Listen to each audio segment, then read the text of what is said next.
morning, everybody. Hope everyone's doing well. Our first thing, let's stand for the pledge.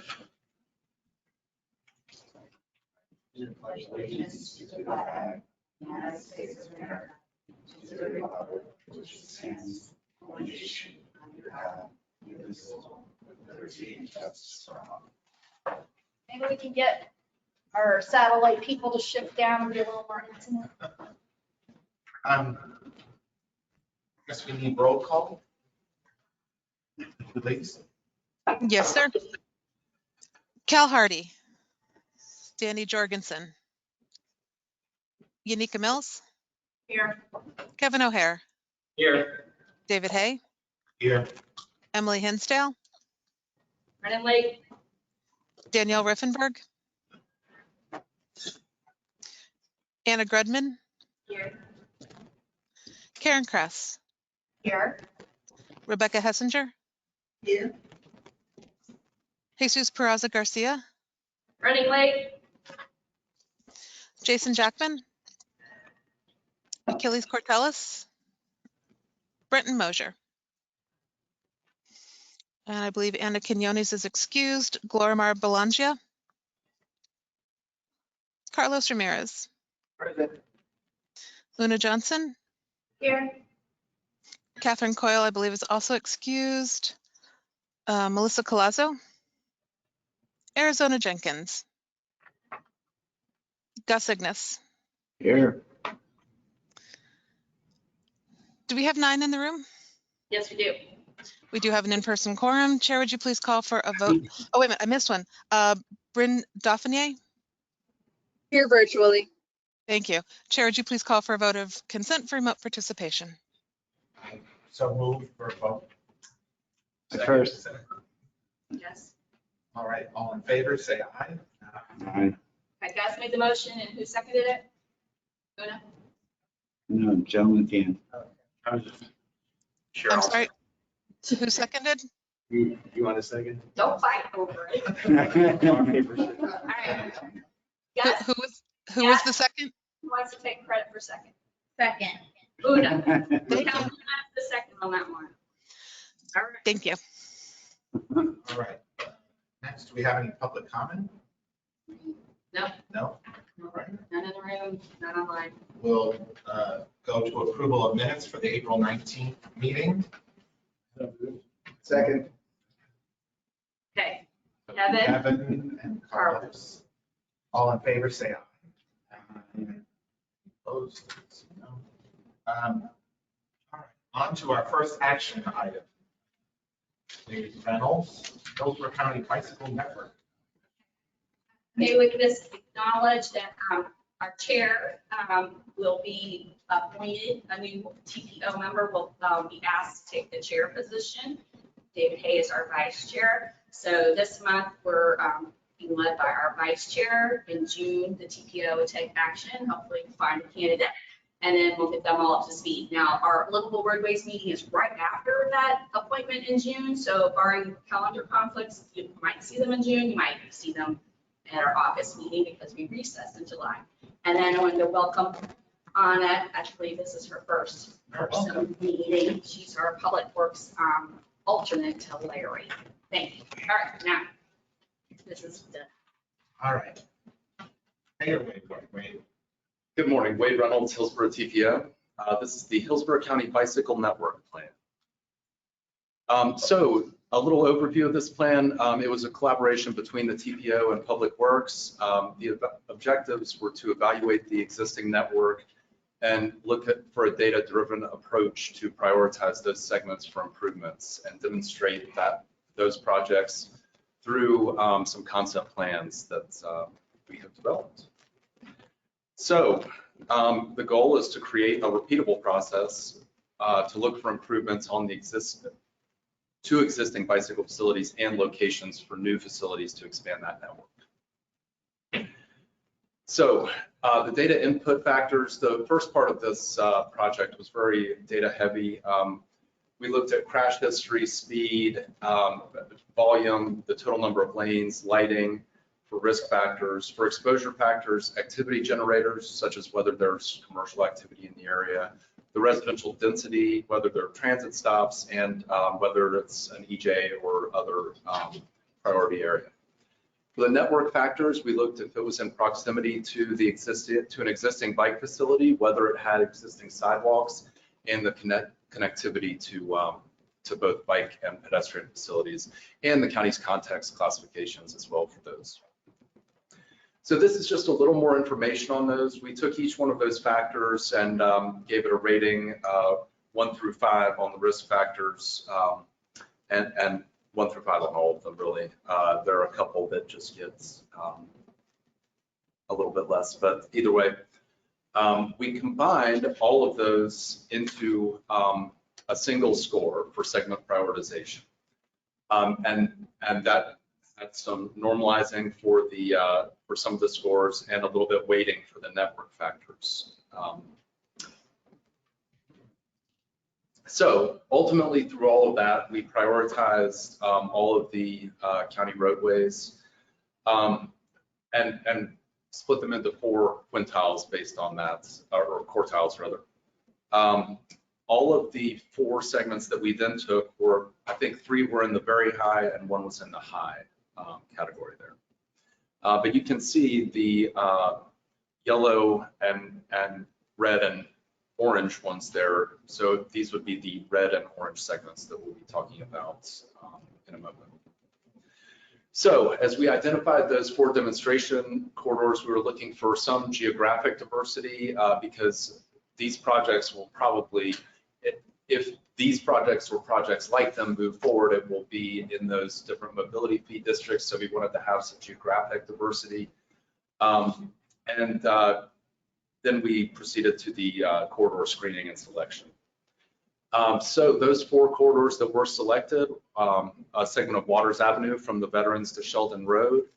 That's a good one because just past Sheldon, you have the Upper Tampa Bay Trail. So it really does connect to that network. Causeway Boulevard from West Lumsden Road, or Lumsden, from Falkenberg to Brandon Parkway. On the east end of that, you have the trail that's maintained by the Expressway Authority, and also that one crosses I-75, and there's not another crossing of I-75 for a good ways, both north and south of that. And then Balm Riverview Road from Boyette to McMullen.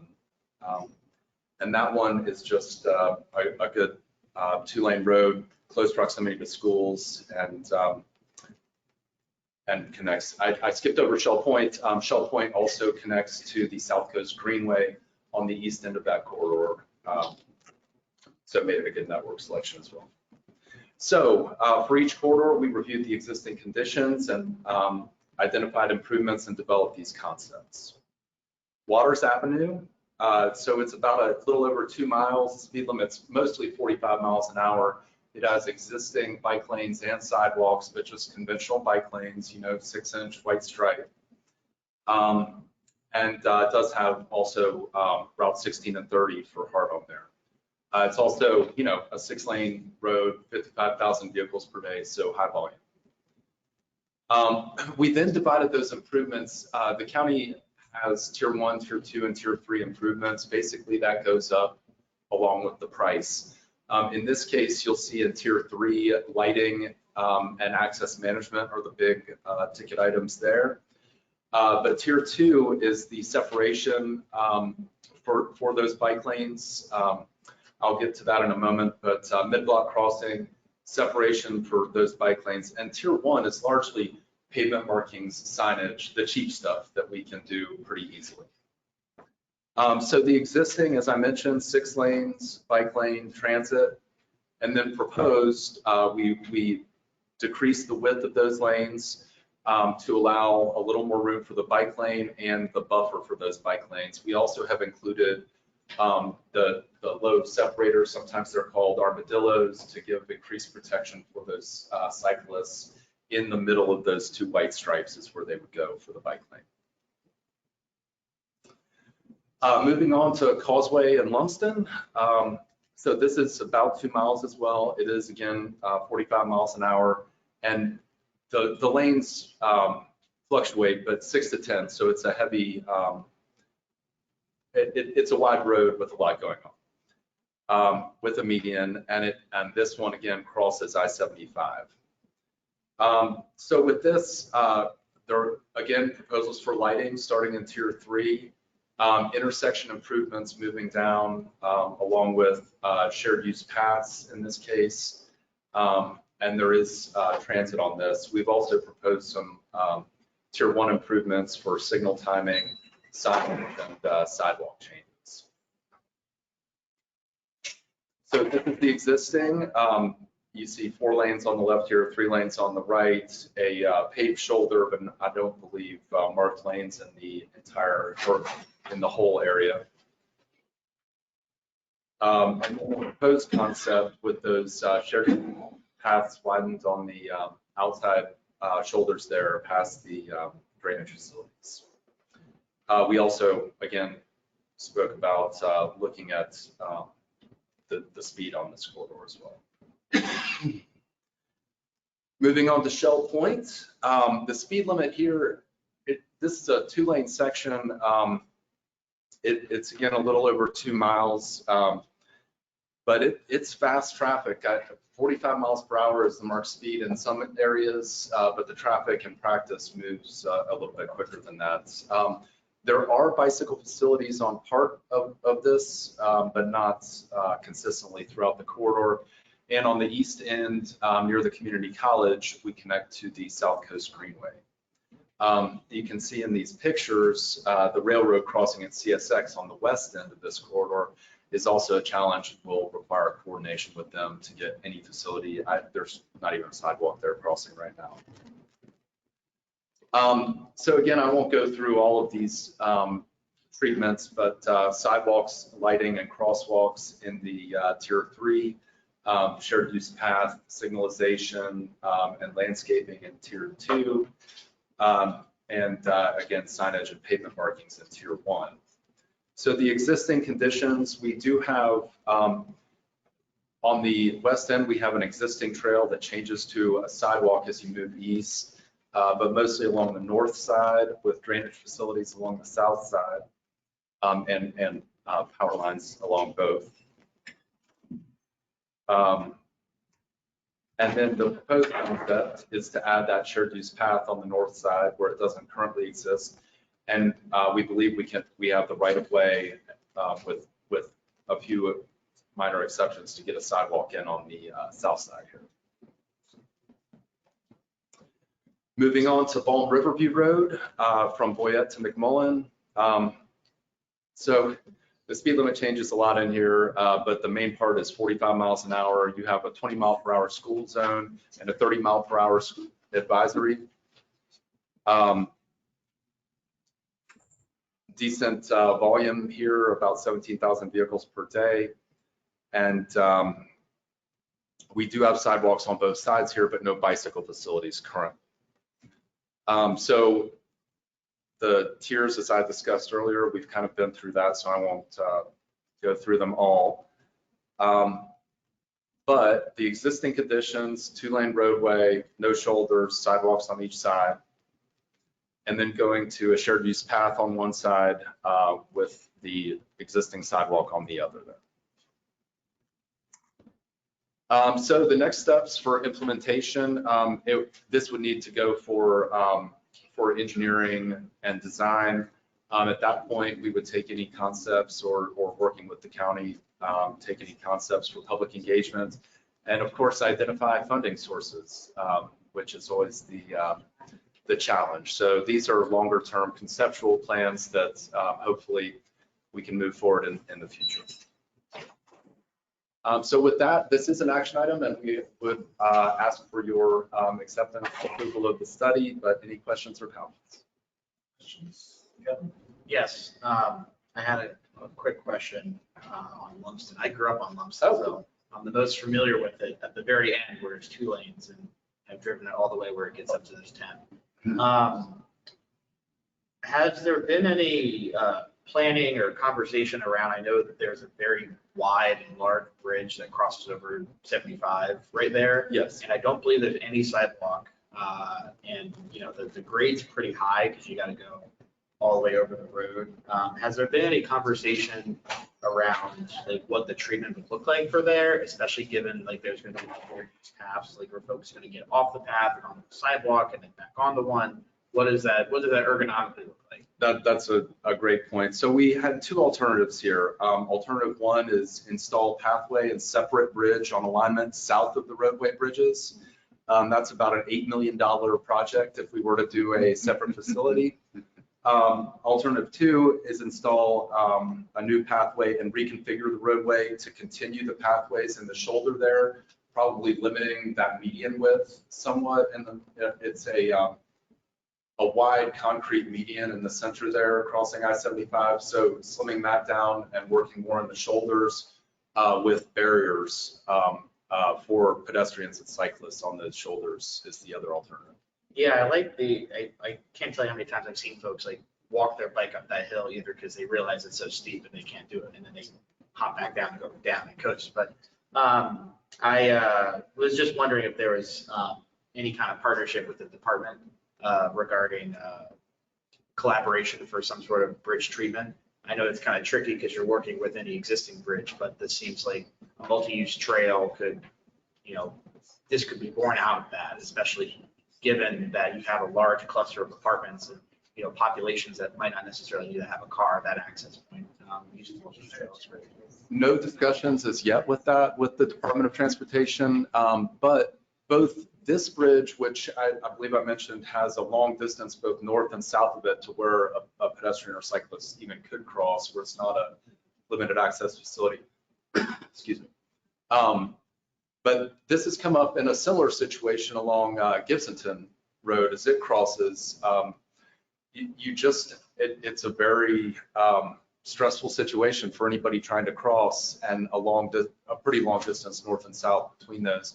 And it's something that I would like to have the discussion with DOT about, some just safer pedestrian crossings of both 75 and I-4 at a couple of places. And just a general comment to wrap up, I love the approach on the multi-use trail in lieu of a bike lane, especially on some of these like high density roads where there's just a ton of traffic. I think we've wasted a lot of paint in this county on trying to paint bike lanes in areas where folks just don't generally feel safe using them, and that's okay, and that's understandable. So I like the application of these multi-use trails, especially on Waters and on Lumsden, where we're trying to encourage a more walkable environment in these areas where you have, pretty built out, wider roads. So kudos to incorporating that in a number of these, and hope to see that continue on past the design phase. And thank you for that comment.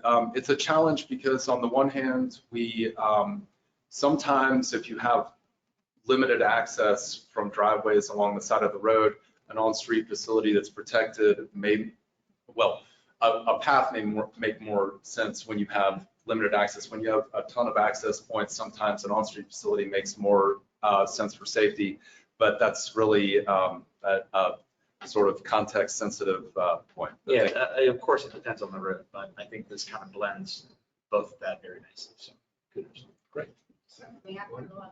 Like, I'm trying to understand this myself, so this is our job. So, like on Waters, for that segment, it is very built out and tons of driveways and a constrained right of way. So in my head, I'm like, how are you going to have a side path that's actually great for a bicycle commuter without condemning a lot of properties, I'm like, No, well, of course you have to work with your right of way, but I do think that, and I think Emily Hinsdale's made this comment before in prior conversation that, in some cases on these high traffic roads, a wider sidewalk might be a better approach than necessarily a bike lane, but every road's gonna be different with what we have built. well, you need water, so I was like, Yeah. I was imagining Waters, and I'm like, how is that? Well, that stretch is tight. So, Well, that's what we're here to act upon is these, and have this evaluation applied to these types of roads. My question kind of just stemmed from your last comment about increasing the shared use path. Can you go to the Causeway and Lumsden Road cross section? Because I think. That's water, excuse me. Existing and proposed cross section there. That's something. Right. So I Go back one, sorry. Oh, you all can't see what I'm saying. The thing just popped up on me. Sorry. Oops, on the wrong direction. There we go. So I just wanted to make sure that I saw that mark on street bike lanes, but I didn't see an increase of shared use path, like maybe, just take out the bike lanes on the street altogether. 4 lanes and 3 lanes is not safe for any biker without a solid separation. So I don't even want to see that. I would love to see a shared use path, even a left and right, lane down the middle for that, Sure, and that makes a lot of sense, and I appreciate that comment, because I wouldn't ride a bicycle on Right. 4 or 6 to wasted 8 lane paint, road. as you Right. said. So, Yeah, and this concept, the existing is basically sidewalks on both sides for most of it, and then switching to shared use paths on both sides. But removing the on-street facilities when you do that, to me, it makes a lot of sense. yeah, I would use that paint and put, divider lines in your shared use path and really make it work for a 2-way on either side of the street.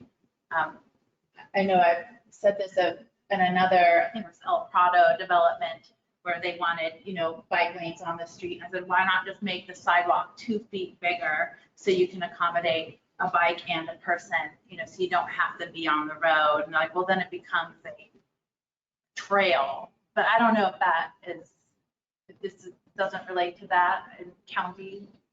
Well, El Prado would be a city road, and this would be the county roads, but Yeah, the concepts relate to each other. it's okay certainly. to do that. What is the minimum dimension for a 2-way side? The minimum dimension, I mean, the standard dimension is 12 feet. I believe for some trail, it can go down to 8 feet for very limited distances if it has to pinch through something. All right, Gus. Yes, one question. We talked about the Salmon Trail, which ends at 50th Street, so I'm not sure what you're talking about. There's a connection. Sure, at the far end of the Selman Expressway, where it dumps off into Brandon, there is a greenway there that is maintained by the Expressway Authority. Okay. And my second point is, all of these are east-west. I can tell you that I would take, at one point and recently, I would take a bus out with my bike to the Wawa, what's that Wawa? Causeway and 301? Yeah. And then have to ride my bike up and down 301. And I don't see a lot of northwest biking. I see a lot of east-west.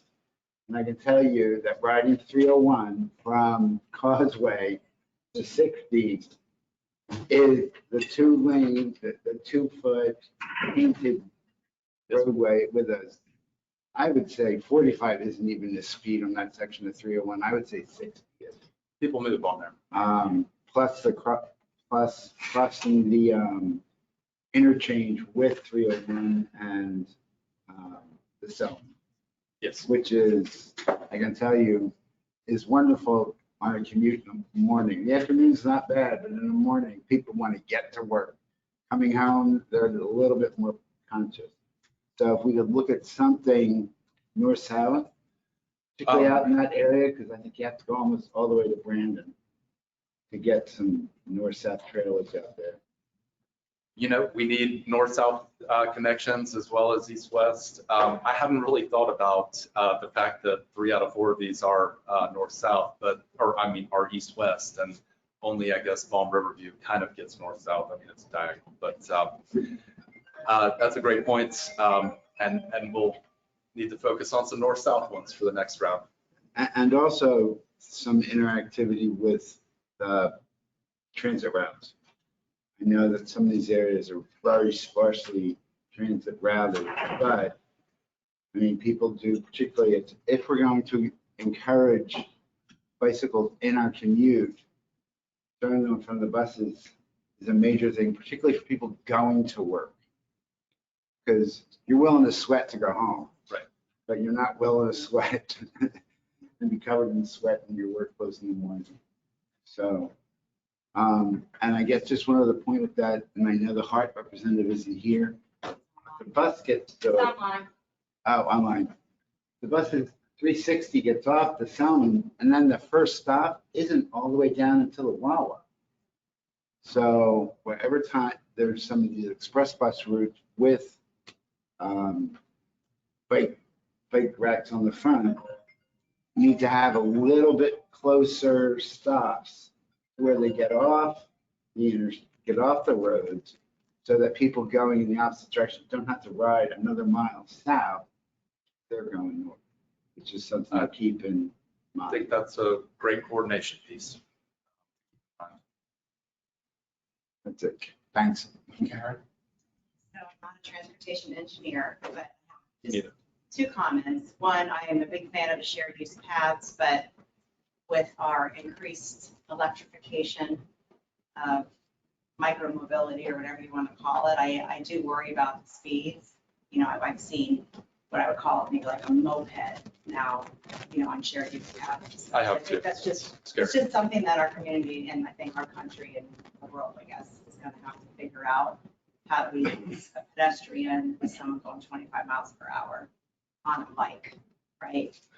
So that's what makes me kind of wonder, do we still need the on-road, even though I also wouldn't feel comfortable biking in it, you know, with 4 lanes and 50 mile per hour traffic. So I don't know how to solve that. I just wanted to bring it up. And then the second thing is, I know this wasn't a transit study, but I also wonder if it's maybe a best practice to move toward where I guess they're called bat lanes, bike and transit.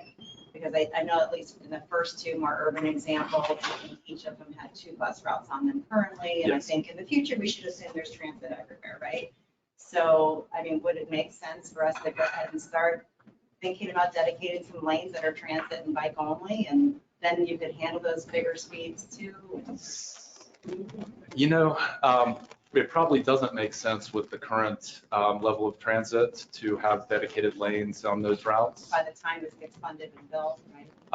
But I think long-term, if we were to get higher frequency transit, I love the idea of a shared lane for cyclists and buses. I think what's being looked at on Florida and Tampa Street is a great example of that. And certainly something to keep in mind as we move forward. So could it be on the list maybe? You know, your level 1, 2, and 3, just so it's kind of there and maybe it can happen? You know, that's something to talk about with Public Works. I'm sure that, I don't know if they've considered any of those lanes, but the only ones that I've seen considered are in the city on state roads. But it's a great idea and certainly something that we can consider in the future. I figure until we get transit, we could at least make transit ready moves, right? You know, it's a balance because at the same time, let's just use Waters as an example, 55,000 vehicles a day on 6 lanes. If we take one of those lanes away and put that amount of volume on 4 lanes, it's going to be difficult. And if people don't see the bus there, they're really going to be mad. I understand the politics. And that's my concern. I guess my comment would be to include that as options. At planning level Yeah. studies. Thank you, Wade. Good job. But what they do in St. Pete on the BRT route is those lanes, particularly on left and right turn, become shared usage for everybody, but they're significantly marked so that the automobiles know, I guess it's the green paint, Yes. know that, yes, they have a turning lane, but it is shared usage. But an excellent design feature is the one at Cass and North Boulevard, where even if it's a shared lane, the buses pull into that shared lane. So, and it's all marked well. I mean, I thought that was the first time I saw it, I was very impressed with the somewhat innovation of that bus pulling into the shared lane, and that's where the bus stop is. So as somebody who's used that stop for my bike and for getting on and off the bus, I mean, that's something to consider, particularly in these more distant out and even on waters. If we just pave, we don't have to do an entire shared lane, but if we do a bus pull off you know, where somebody can get on and off the bus and use a bicycle. It makes it, as somebody who has ridden these 2-foot striped lanes with a lot of traffic, you know, you're always thinking in the back of your head, if I fall, is that it? I totally understand that. It's not When, just getting hit, it's, you know, something happened. when we look at these, we do have to look at the cost as well. And in the case of Waters, just as an example, the right of way is very tight. We can only squeeze in so much, and bus pullouts completely off-road would be a right of way impact in that case. But where it's possible, I love those facilities and the way that that can work, particularly even just how it relates to traffic, having bus acceleration lanes to get back in. All of those are great treatments. Question for our bicycle dependent person, because I think a lot of us in this room use the bicycles recreationally. So of course we're like, oh, sorry, Pat and stuff. But Gus commits a lot of his life to bus, well, exclusively bus and bikes. So, and recognizing that these roads are 55 and fast and hot today, but they're being redesigned using the complete street guides to lower the speeds. When you jump on your bike, do you wish for like a cast cycle track situation be present in 40 or below or whatever? Or would you prefer that we have really great level side paths and make sure that the sidewalk is just wide enough for you to go without 100 million driveways and stuff? That's Right. where I struggle, is because I get it. I want to ride on the sidewalk because I'm not going anywhere fast. I'm not trying to get to work like I was this morning at a particular time so I can clock in and not get fired. But many people that are using the bicycles are, and I would like us to just be informed by that. Just curious, because I struggle with both. I can tell you where there's shared path and you're riding a bike and you're already in the street. I don't then move to the shared path because I'm already going, you know, faster than the average recreational rider. So particularly in the morning it tends to be a more senior exercise. So they're moving slower. And just to be honest, most people are not polite riding a bicycle. If they have spandex on, they might as well be driving a car. You know, they don't even tell another cyclist that they're passing them. I can't tell you the number of times on Bayshore where I wanted to reach out and kick them over into the traffic because they're going past me and I don't even notice them until they're here. You know, so for me, just I on street, the whole cast redesign, particularly from North Boulevard to downtown, blows me away. In a good way? or bad? Yes, Some people don't like that, so I'm just trying to. Yeah, I absolutely love it. I've used it until my bicycle was stolen 2 weeks ago. It was just completely impressive. And even if, I was going to probably speak to that, it's even probably more advantageous for disabled people. Because everything's viewable. Everybody's there. You can see it. I'm one of those people that always says passing on a bicycle, on a scooter, on an e-bike. So I try to let people ahead of me know what's going on, so I'm not like scaring the heck out of them. But that comes from my training. Yeah, that's behavior. We're looking at the design. So Right, I but was the trying to design, figure that when it's wide enough and there's 2 lanes, as Donna was saying, I would probably, if there were 2 lanes and they were marked, I would probably consider being on a shared path. Because I'm already going at a speed, I tend to stay on the road. Okay. Yeah. Also use those bicycle lanes because it's hard to use the level. We get hole in the middle of the down. We wind a wheel and go for the chair. But for me, Yes. I use the other. And I have to go the bump it's not only for like people that they want to go. I don't want to go all like. I just get one year like that. Sometimes we have lunch. Get a cup of coffee. Go back. You don't have to follow the lane. It's gonna be good. You can start the lane. Do what you do. But the volume, you have to pause. Or if you're not looking, the car's gonna like oh. But the car's gonna keep. I mean, that's what the stuff. They're not looking. They're not looking at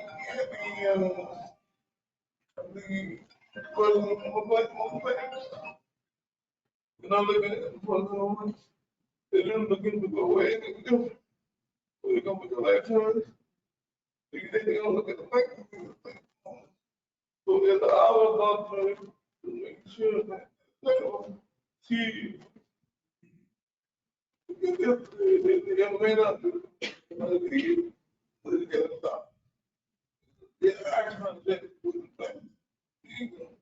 Okay, and so in these standards, they improved the side paths to make them level and got removed all the utility poles, which is challenging to do. Then you might use the side path that we're currently in the conditions are. I can attest, Monday I was out doing Waters Avenue in the city limits, building down, and we were like imagining someone like Arizona using the side. I mean, we had a difficult time. We were just walking around all this stuff. So I'm not surprised, but that's a good perspective. Thank you, Arizona. Comments? Carlos? I just have some, I guess, to clarify, on this particular slide that I'm staring at, what is the proposed speed limit? The speed limits, I believe we've proposed a speed study, but the existing speed limit is 45 and we haven't proposed any changes to it at this time. Okay, so 45, you're still allowed to have a marked bike lane, right? Yes. And having a shared use path, does that take away the requirement to have a bike lane? No. So you still have to provide? Well, my understanding is that state roads, they have to provide them when they do expansion. I don't know that there is any requirements that the county or cities provide them. I would have to come back to you with that. Okay. And then the last thing, sorry, Ms. Johnson had mentioned removing the bike lane there, and it looks like it's full depth. I don't know if this typical is correct or not. Are we able to utilize that shoulder as a driving lane, or does it have to remain a shoulder? And it could just be an unmarked. Do we have to have that? I'm not sure if we would be able to remove it as it is. I mean, you could always widen the lanes themselves and make the traffic feel like they can go faster. That's right. It's also curb and gutter in this case. You could also just stripe it. But there are riders who like to use those and who want to use the on-street facilities, even if they're what I consider dangerous. So Sure. when they're there, And the sometimes people want them 45, left. I mean, and I don't know what the truck traffic is on that road, but if we could reduce those lanes, on one, for example, on the Ford lane, we would add another speed, you just reduce it by a foot. And be able to have more buffer, or maybe something like we did on Cass Street. That's a great comment about summing up the lanes and maybe getting a buffer on there, and that's a treatment that we could certainly consider moving forward with this. I'm going to make a motion after this, I promise, but to clarify something, Lisa, to your point. When I think about Waters, I think a lot about Hines Avenue and the city limits between Kennedy and Hillsborough, where you have a road that was shrunk, the lanes down, it's 30 miles per hour, you have on-street bike lanes, it's pretty well shaded, it's pretty well protected in a lot of areas, but you still have a lot of speed there, and that's a culture problem with the road that encourages a lot of bicyclists to instinctively go on the sidewalk. And if you drive up and down Hines, you notice that a lot of bicyclists are not using a bike lane there, even though it's arguably one of the better bike lanes in the city. You still have a speed problem. So I think a lot about that when I look at especially Lumpson, especially Waters, that you have these corridors where the culture of speed is a bigger barrier, and that no design quick fix is going to change that. So I think that, and also especially with Lumpson, this trail would be a destination. This would definitely be something that folks would want to go to. And it would connect potentially into the Selden Greenway, which is also exciting because that's very popular. And the idea of getting onto that and almost creating a loop that could be foreseen, maybe that's something that the Expressway Authority would be interested in, because that's already got a lot of popularity and they're doing some really cool counts there. So with that, I make a motion to. I have a few questions before, but I'll come back to you. Excuse me, Vice Chair. Yes, Hi, Jesus Perez Garcia is online from Hart, and he wanted to make some comments as well. okay, let him know. Jesus? Hello, can you hear me? Yes. Yes. Okay, thank you, Gail. Thank you, Chair. I just didn't find the right moment to interject. What a meeting to be late and to be virtual. I apologize. I had a few comments. So about on-road bike lane versus shared use path, I think I concur with Una and Karen and many others that have said that we might as well put that width on the shared use trail. But then there are policy issues, right? Like what Wade was saying, if it was a state road, they are mandated to put a bike lane on the road. Then there is the electric devices issue that Karen brought up, also something to be addressed, because you know we have it with the spandex people that they speed right by you, like Gus was saying, but then with electric devices they're even faster. So and then also if you have a shared use path, that doesn't mean bikers won't use the road, but they would share the lane with traffic. But then that's a behavioral issue because you need drivers to respect that because it's the biker's choice, right? So yeah, ultimately there's like a behavior policy culture situation that needs to happen here, but this is mostly design based. So just a comment. Then you were mentioning transit and accessibility from the shared use path / sidewalk. That's something very important to us. That's something we're working on because we still have quite a few stops that way. Stops are the gateway to the system. There is no point in having an amazing bus that's electric, runs every 5 minutes, and is super fast if you have no way to get on or off. So definitely a work in progress. Like in this picture we are seeing on the slide, our thing is always the concrete path between the black shared use path and the road and bridging the ditch. That's always like a thing. So again, I know, Wade, that may be beyond your scope, but definitely some considerations to be had. We sometimes don't put stuff in places not because we don't want to, but because we can't really for the sake of safety. For transit dedicated lanes, I agree with Wade. Their level of service at this point is not big enough. I think the only thing is, not precluding that from happening in the future, but bat lane or bus lane is essentially a paint job. So as long as we are not doing some crazy interchanges or some other engineering stuff, I think we should be fine. And it's also a capacity issue. So Florida and Tampa, for example, they are the poster boy of bat lane because, believe it or not, they're under capacity. So, I mean, there's traffic engineers that understand that better than I do, but there's too many lanes for the amount of traffic Florida and Tampa gets. I know some people will yell at me for that, but that's my understanding. And lastly, about Cass and North and pull-out bays. So it's interesting because that's a cycle track. It's not a shared lane. And then the bus pulls over. Our safety team hates that because what if we run over a biker? We all know that the spandex dude's not gonna stop for the bus. So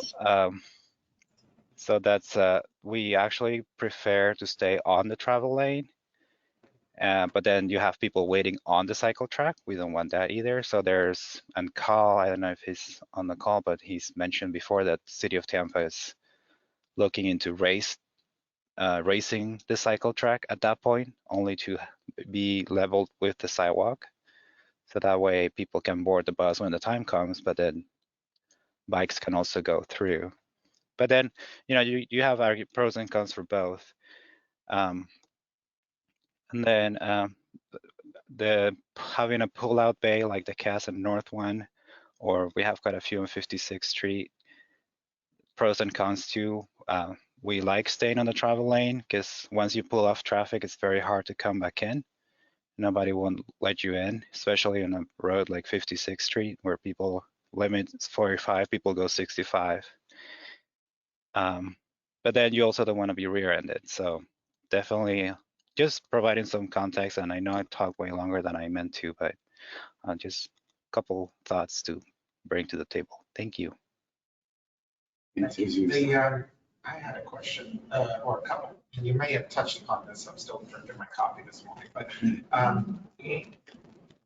the renderings you showed, are those tier 3? I was a little confused by the tier 1, tier 2, tier 3, and what we're seeing. We have included all of the tiers, all of the things that are mentioned into those renderings. And these renderings are just an example of the actual conceptual design plans in the report, which go block by block and show all of those. But it does show the tier 1, tier 2, tier 3 improvements, even if some of those would not be implemented further down the road in design. We showed them for visual purposes in these plans. And if this board, approves it and moves it on to the MPO, what is the practical implications to us? Is this moving up in a priority? Is it just being added to the practical list of unfunded stuff? The practical implication is having a methodology to evaluate where you might focus bicycle improvements is the main part. These 4 corridors are just examples of how you might install those improvements, various improvements on the corridors that you would prioritize. And just one comment about in the renderings, on many of them, how I'm very strong advocate for trees. I noticed on a lot of yours, it's very lush and green, and I would hope that we would accomplish that. But that landscaping, is that in the tiers, or is that just something totally separate? I believe we do have some landscaping. I can't see this, of course, because I have a It's not in tier 2. yeah. It's in tier 2? Okay. Yeah, because I was like, if it's not in the tier, we should be showing the more realistic. Yeah, landscaping. In this one, for example, we have 170,000 in there in tier 2.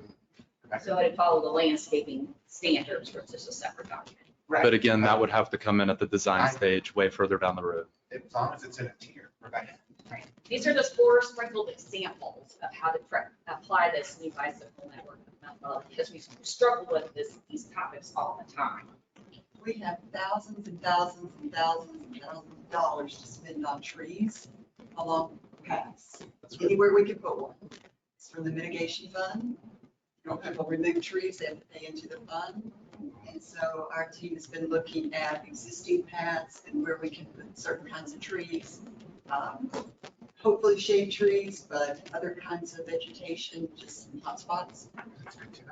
Even where they can't provide shade, if they're along the roadway, it is a speed reduction technique. People seeing that verticality helps slow them down.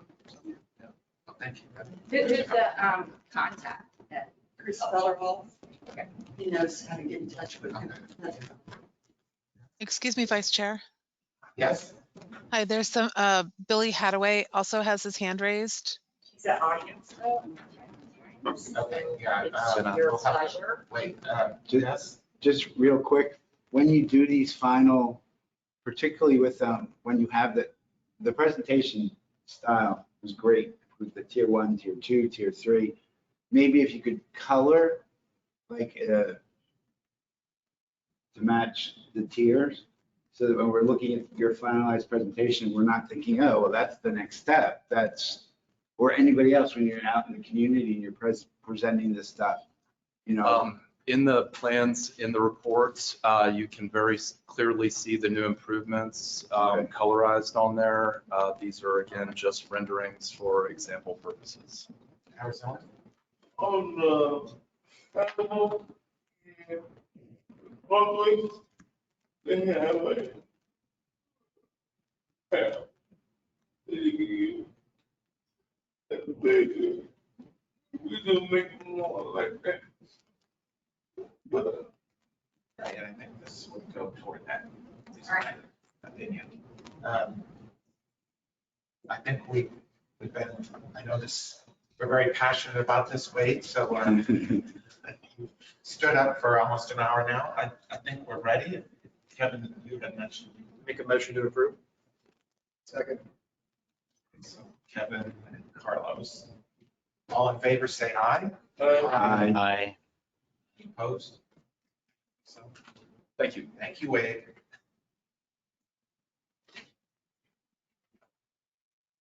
All right, next we've got Mr. Wong with the 24-28 Transportation Improvement Program update. Good morning. Morning, LRC, Johnny Wong, TPO staff. Got like 25 slides, but I'm gonna breeze through these because I think we're running short on time. So I'm here this morning to present to you the update to the fiscal year, or the update to the Transportation Improvement Program. This update will cover fiscal years 24 through 28. Many of you have seen these slides before. The first section of the 3 that I'll present is just to give you some background context and better explain what the TIP is and how to interpret it. So I'm going to move a little bit quickly through these slides. And if you have any questions at the end, feel free to send them my way. I think the best way to understand the TIP is to compare it to another one of the TPO's core planning documents. What we have to update every 5 years is the long-range transportation plan. By design, that plan is broad, more visionary, more conceptual. The TIP, on the other hand, covers the first 5 years of that 25-year vision. And because of that, we want to make it more specific, more accurate. So the projects that you might see in the long-range plan are, again, just conceptual. They may not all have cost estimates. We're trying to forecast what the needs are 25 years out to the future, and we can't do that with the level of detail that's expected out of the 5-year TIP. So in the TIP, you'll see projects, beginning and endpoints, cost estimates, phases, years of program funding. And because it's one of our core products, as you might imagine, there are also a ton of federal and state regulations that we have to comply with. So before adoption, which is on June 14th, we have to demonstrate that the TIP is consistent with the adopted long-range plan. It's been developed in coordination with FDOT and HART to generate revenue and cost estimates for projects. It has to include regionally significant projects, any project that's funded by Federal Highway Administration or federal transit. It has to be cost feasible, meaning that this is not just a wish list. The costs and the revenues have to balance out. It's developed in consultation with the public, advisory committees being included, and it has to demonstrate that there's a specific quantitative criteria used to prioritize the projects. I like to think of the TIP as structured according to 3 lists, and I'll break all of these down over the next few slides, but each list serves a specific purpose. List number 1, or table number 1 rather. This table is a list of projects that have been designated as priorities and have some construction funding programmed, meaning that construction is imminent. Construction will either begin or be complete within the next 5 fiscal years. Projects on this list stay until they're complete, just to demonstrate that they still have support of the community. Table 2 is often called the priority list, or list of priority projects, LOPP if you like acronyms. If a project's included on table 2, it means that it's been evaluated to ensure it'll have a positive impact on one of our transportation goals. And based on our analysis, it's been ranked so that it can be compared against similar projects that will achieve a similar result.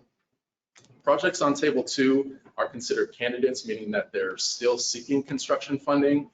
And once construction funding has been programmed, these projects will graduate, if you will, to table 1.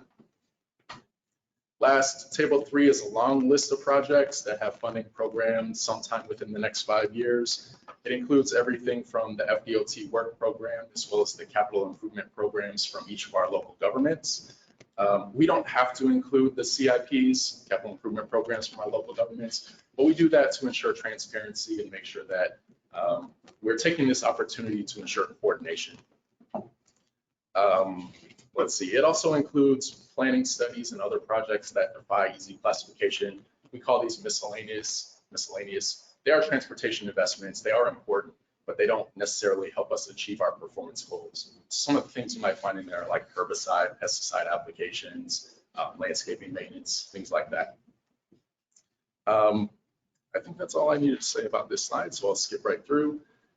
The process for creating table 2 is actually really time intensive. That's where we spend the bulk of our time developing the tip every year for the annual update. The process for creating table 2 looks like this. Early each year, typically late January or early February, TPO staff meets with local governments and we review their existing priorities. So we'll show them table 2 and say, is this still a priority for the agency? Has it got some funding commitment that we don't know about? If they want to keep it on the priority list, we just continue to approve it and continue seeking funding for it. If they tell us, no, this is no longer a priority, we'll delete it. At that time, the local governments also propose new projects that they would like to have added to the priority list. When they submit us that list of proposed projects, our team will go through, identify data, do an analysis, and categorize them. The first step of those 3 that I just mentioned is categorizing it into one of our 5 investment categories that are shown on those colorful icons toward the bottom of the screen. Once it's categorized, that's when the analysis starts. And based on the results of our evaluation, what kind of an impact will each project have? Then we can prioritize it and rank it amongst other comparable projects.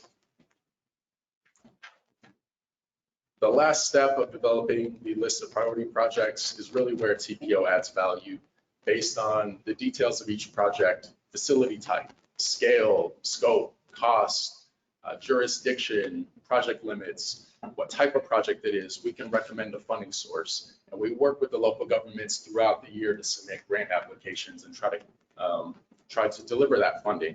It's a really delicate orchestra or symphony to orchestrate because most of these projects are funded from a number of sources across all different agencies, each with their own rules and funding pots available and timing of the funds.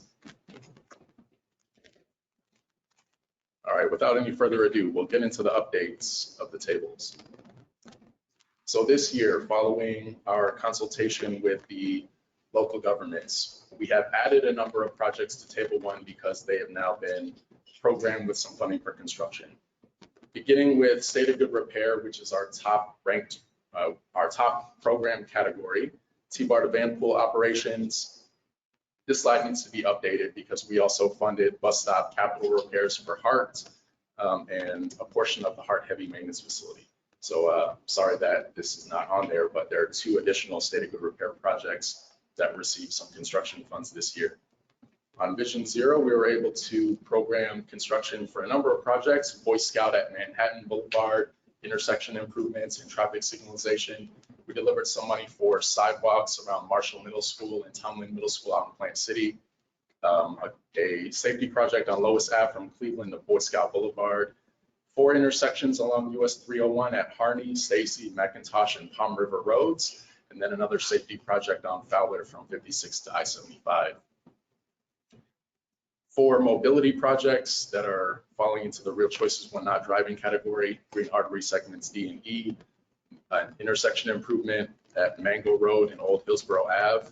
And then we set aside some carbon reduction funds to help FDOT fill in sidewalk gaps on state roads falling within the boundaries of the city of Tampa. We had a couple major investments or major projects that secure some funding. Big Bend Road East. This is one part of a bookend project that's going to widen Big Bend Road off of the on and off ramps of 75. The eastern portion of it won a TRIP grant, so that That construction is now programmed. And like I mentioned, Hart heavy maintenance facility, that's ongoing. You're going to see this heavy maintenance facility fall in a couple different places on these lists, and I'll explain why as we go through. At the same time, a number of projects were completed this year, so construction is now done. Few safety projects, Bush Boulevard at Armenia Ave, various Hillsborough County Safe Routes to School projects were programmed, or completed, I should say. Morris Bridge Road bike lanes, Kennedy Boulevard from West Shore to Woodland Ave. Trail project, Upper Tampa Bay Trail Connector, Lutz Lake Burn Road sidewalk gap is filled in.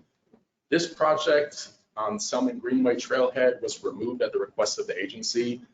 They were getting ready to go into design, but ran into some roadblocks, let's say. At this point, it seems like it needs a complete overhaul and a new planning study needs to be done. So we just decided to remove it, and then we'll review this early next year and see if we can participate in a planning study to get that going. Major investments, Sam Allen Road out in Plant City from SR 39 to Park Road, added 2 lanes. That work is now complete. Moving into table 2 updates, we added quite a few. Some of these that are listed on this slide are actually continuing needs that were resubmitted for priority consideration this year. So at the top of the list, Hart bus replacements and bus maintenance midlife overhaul. What Hart intends to do with that overhaul money is to replace drivetrain components to make the vehicles last a little bit longer. Replacement of the Hart heavy maintenance facility is an ongoing need. I think the total cost estimate's north of $100 million right now, so they still need about 20 to 30-ish million to deliver that project. So it's going to remain on that list until complete. Bus stop capital repairs at various locations. We were able to fund, I believe, $5 million of that this year, but there's still about 70 or so million that is needed. So we're going to keep that on the table too. And Bermuda Boulevard seawall reconstruction was a submission from the city of Tampa to reconstruct that seawall from 22nd Street North out to Lindsay Street. That was a request to get it on the priority list, but no funding was requested yet. So some project development still needs to occur.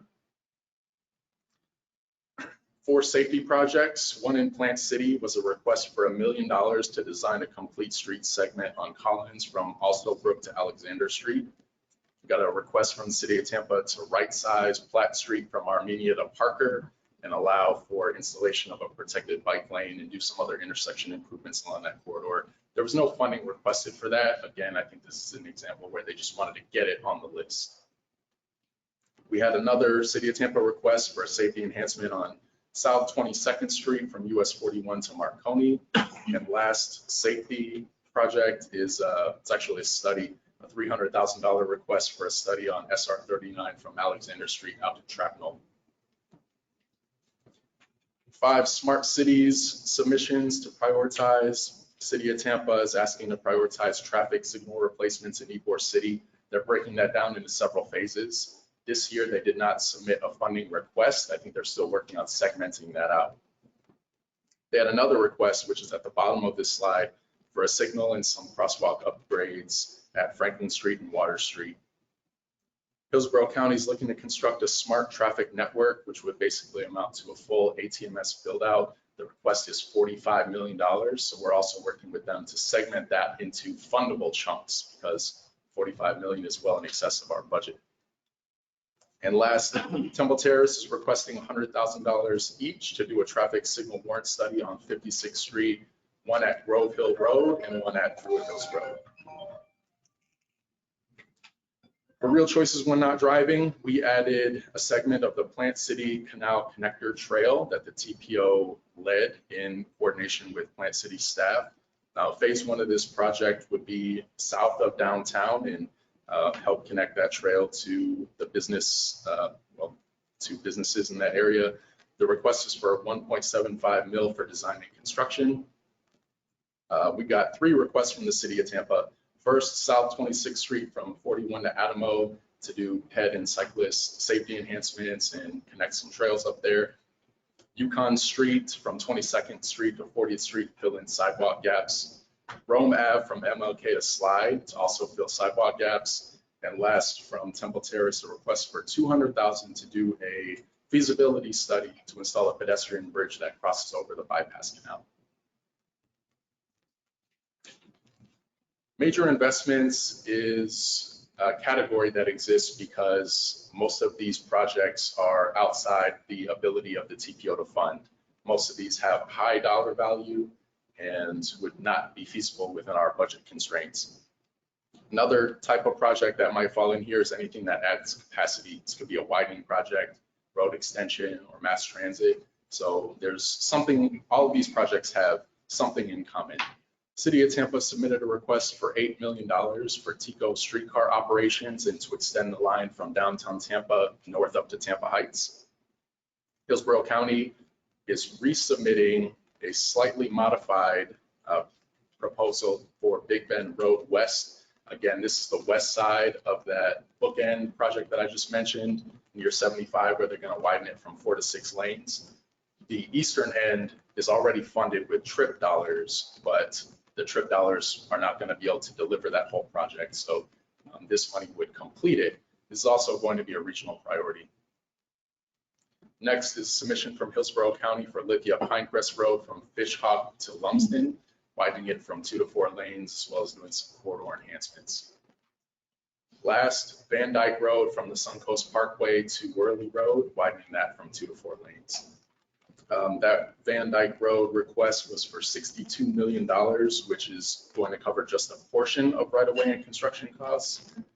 And Lithia Pinecrest was an $85 million request, again, to cover a portion of construction costs. So that's it for the updates to the priority list this year. Next steps, we have a number of things that we have to complete before the public hearing on June 14th. TPO staff is continuing to review priority projects. We've already ranked them. We're now working on identifying how much money we can recommend to fund to each of these projects, given our budgetary constraints. And in the version of Table 2 that you have, that I provided access to in your packet, as well as the version of the tables that you'll see at the public hearing, marked in red under the description, you'll see the amount of money we're recommending for each of these new projects.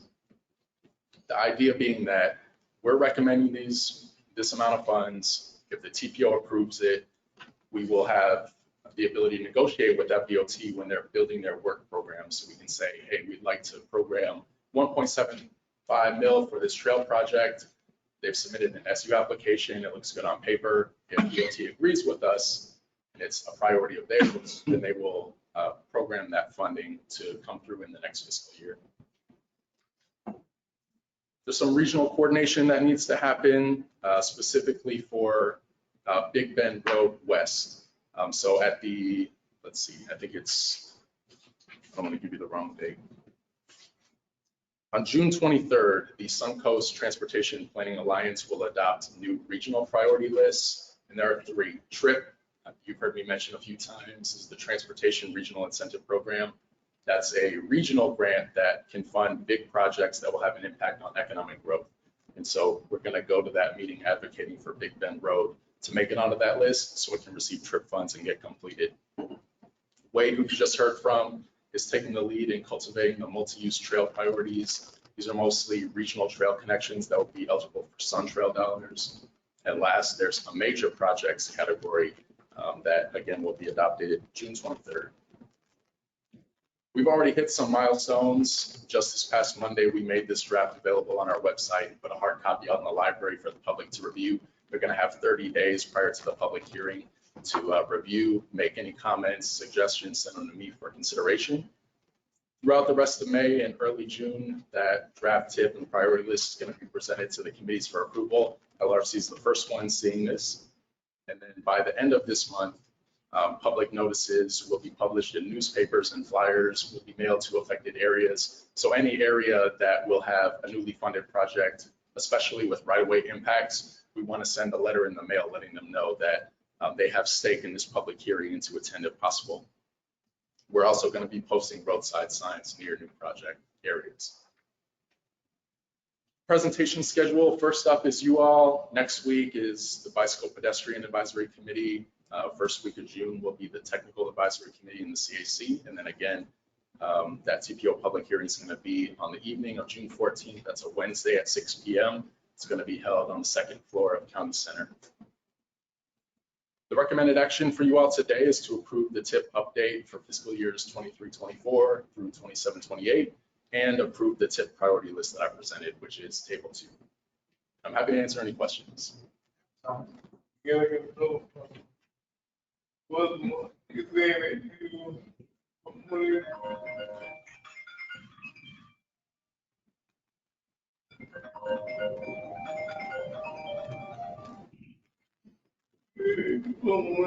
Into health budget.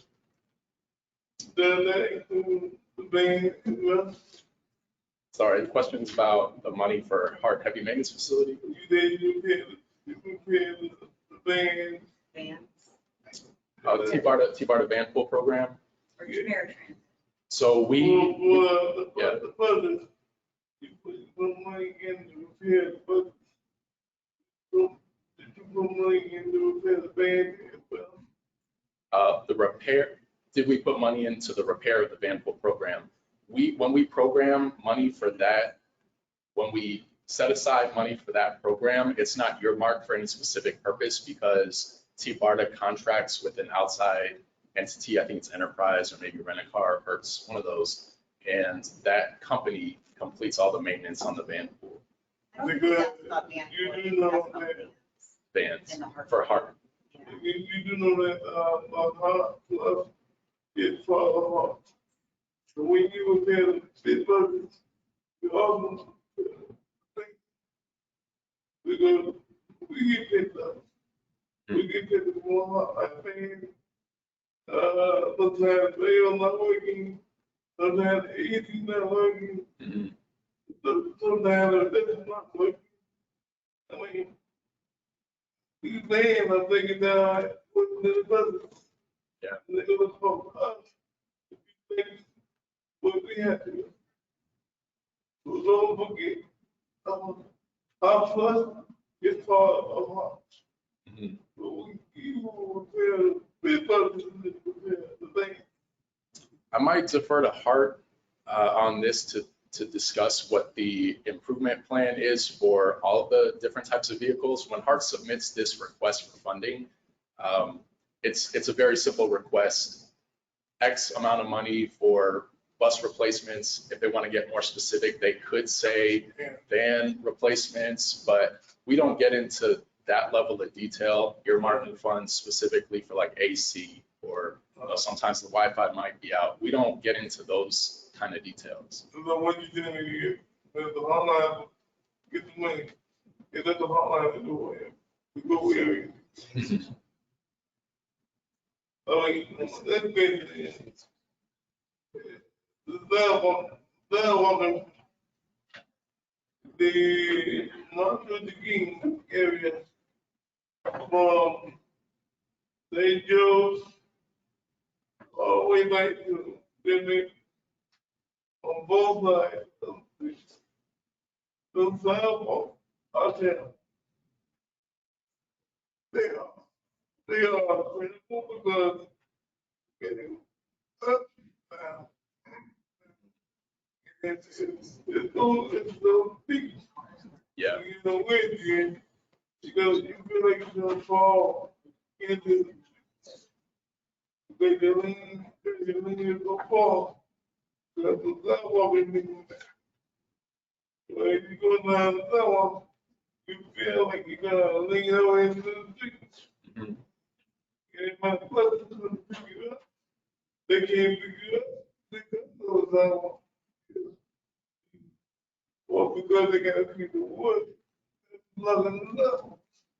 There's a couple of different ways that we're intending to tackle that through the TIP process. So again, we're receiving about $3 to $5 million per year in carbon reduction funds. And what we've decided to do with that money is invest it in filling sidewalk gaps. One of the projects I mentioned, DOT's taking the lead. So they've given us a list of they've given us a shapefile showing all the sidewalks within city of Tampa boundaries that have gaps that need to be filled. And we're going to be working with them to prioritize specifically which locations should get filled in first. But at the bus stops, part of the bus stop capital improvement plan is to make those ADA compliant. And one of the things they can fund is, Jesus, maybe I'll let you speak to this a little bit, but some corridor connectivity enhancements to make sure that the sidewalks connect to the bus stop. But then the leaning, the whole on the lean towards the street, if somebody will be able to fall in the middle of the street, because their chair, they're pushing the chair mainly, they don't have nothing to hold their chair. If we can, yeah. Where's the sidewalk at? It's not a gap, it's the condition of the existing sidewalk that has so much lean. Right, That's but where you, do you have a specific area that you're talking about? St. Joe's, All the way to the to Del Mabry. that So that's been was- communicated. I'm sure Jesus has noted it. Well, but We've would that, noted it. that wouldn't be a hard I issue, think that that might would be be a whoever manages the road. Right. Or maybe DOT, I think you mentioned MLK. Right, yeah, that is Which- definitely a hard issue. It's some gaps, some repair of existing, yeah. Okay. We're Hopefully just trying to someone get this will- year's tip. Hopefully someone will, that's listening can address, that concern about the leaning sidewalk. I think Carlos, you were next, I think. Yeah, I just had a question. Looking at the list of roads that are on there and the priorities, thank you for going over that. I did notice that there were some roads that we have been trying to get on the list, and we've even sent letters, like the West End of CRA, CAC has sent letters, like Howard, Armenia, Columbus, West Tampa, that are in dire need of repair. Anybody who's driven Howard to the interstate, when they're in front of the JCC knows that, their fillings might get loose. Why aren't these roads included in this list? Unfortunately, the pavement and resurfacing needs are just too grand in scale and scope for us to fund through the TIP. Most of the time, the local governments pay for those resurfacings out of their own transportation budget.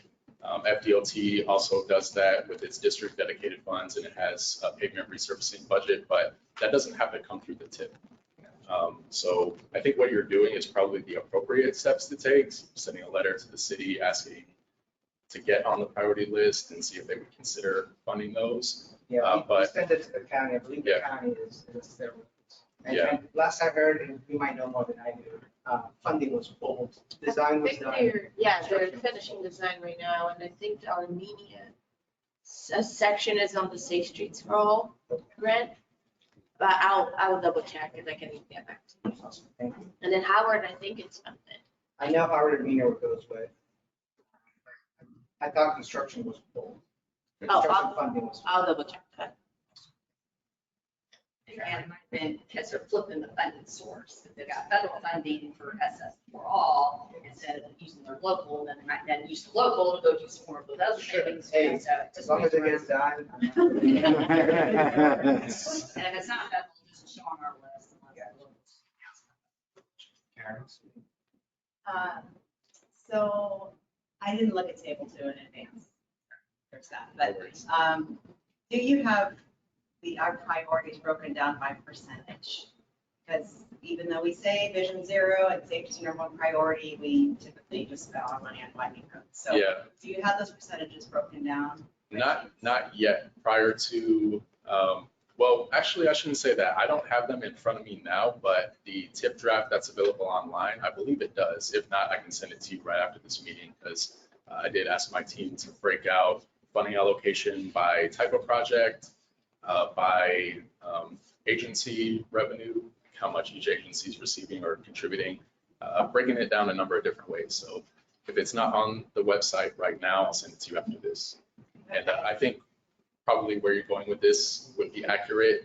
The vast majority of our funds are allocated toward major projects. When I say our, I mean FDOT work program, very small fractions dedicated to safety. Right. Last year was about 2 or 3%. And then, if I may, have you ever thought about, this might be a little esoteric, I know you're a brainy guy, Have you ever thought about one of the categories was major investments for economic growth? I think I got that right. Have you ever thought about what maintenance is required and like the relation of those long-term costs to these investments too? Because I think we would find that the stuff that Livable Roadways wants, right, is going to be much less costly to maintain than all this road widening and what it leads to, sprawl and all that. Yeah, we have thought and talked about that a lot, especially with Hillsborough County, because the needs in northern and southern part of the county are huge, and most of the projects that come before us are to address capacity deficiencies. And I think you see the results of that investment strategy now, because we know that maintenance costs are severely in backlog, more than $100 million to repair existing bridges. Probably to the same scale for pavement and resurfacing projects. So yeah, we have thought about it. It doesn't really factor into the prioritization of these projects. It's kind of like on the onus of the local government that if they're going to fund a project, then they need to find a way to maintain it once it's built.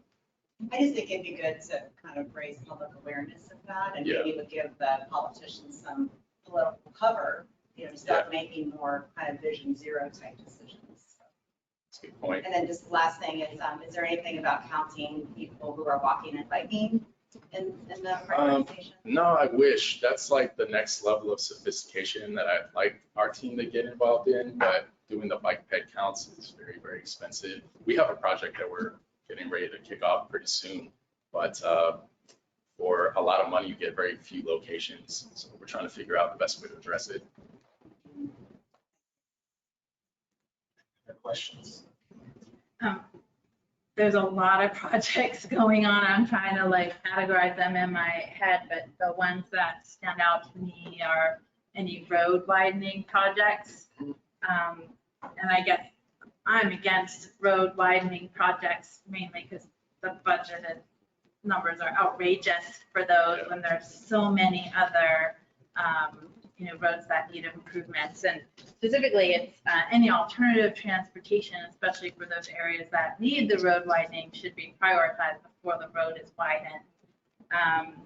Also, I was going to say, could we use some of that money that you're possibly saving on road widening to enhance some of the other roads that are existing and maintain them? But now I'm understanding that's kind of a different pool or the way our prioritization list is broken out. These, let me skip back to help understand it. So I went through this slide first, state of good repair resilience. This is the category of projects that we'll look to fund first. And then if we have money left over, we'll go to safety projects. Typically, we make it maybe halfway, maybe 3/4 of the way through all the safety projects, and then the money's gone. This year, we were a little bit lucky in that we're forecasting that we can fund a couple of these very cheap traffic signal warrant studies in Temple Terrace and probably the Plant City Canal Connector Trail Phase 1. By that point, our SU dollars, like the money that the TPO controls, probably gone. So if we want to invest in these big ticket items like the road widenings, they're going to have to come from a different source. All right, so they're already kind of last on the, I just wanted to clarify that. From our perspective, not from the other jurisdictions. So DOT gives us their list, we don't control their list. Right, okay. And DOT may not be in alignment with TPOs. Right, so they've submitted like Van Dyke and Gun ho for alignment. Right. I just hate to see it on a list. Thank you. Any other? Johnny? Hi, if I may. Yes. Yes. Hi. Hi. Yeah, thank you, Johnny. I wanted to go back to Arizona's comments. As for sidewalk gaps and bus stop connectivity, that's so we don't own the right of way, so we only control so much within the immediate proximity of the stop. Everything beyond that would be a collaborative effort with the right of way owner, FDOT, one of the 3 cities, or Hillsborough County. So I didn't catch which locations you mentioned specifically, but I've definitely send us a list. I think I'm not gonna be there, but there's the ADA committee meeting tomorrow, so definitely make sure you pass that list along so we'll take a look. And then as for vehicle maintenance, what Johnny was saying was big ticket items. So like purchasing brand new vehicles to replace old ones, or overhauling buses, which is engine, transmission, like big things. Our van fleet surprisingly is in very good shape. We do have like about 10 vans that we need to replace ASAP, and we have about 18 coming down the pike, but that's a long process. Like the grant money needs to be released, and when it's released, you put the order, then the manufacturer delivers. It's like a whole thing, but we're working on it. As for nitty gritty stuff like air conditioner and other stuff, please report it with the bus number, the unit or the van number, so that we can take a look. But that's all part of regular maintenance, not of the big ticket items that Johnny was mentioning. So just for context, other than that, I move to approve. Thank you. I think, did you have a?